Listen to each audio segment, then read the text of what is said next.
Lagi po ba kayo mga bossing ko namumblema sa pera? Nire-recommenda ko ang set na ito para lagi ka magiging mapera, hindi ka lagi namumblema sa pera. Siya po mga bossing ko ay money tree. Ang pera ay puno, ang puno nagsasanga-sanga, dumadami po yan. Tapos yung pink for love and for happiness. Yung black kontra kulang, palipadangin at sumpa. Green for money and for long life. Tapos yung red nagtataboy ng malas, sumatak ng swerte. Yung kulay dilaw ay sumisimbolo ng kasaganahan. Tapos to sinukuan for protection para malayo ka sa anumang kapamakan.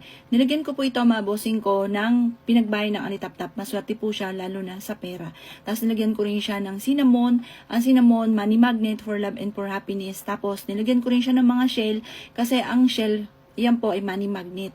Tapos mga bossing ko, nilagyan ko siya ng rosemary for protection para hindi kami namalas. Ito po ay 100 pesos lamang, set na po siya. Avail nyo na po ito mga bossing. Kapag sa akin po kayo nag-avail, ito po pinauusukan ko at pinapahiran ko ng langis sa pampaswerte.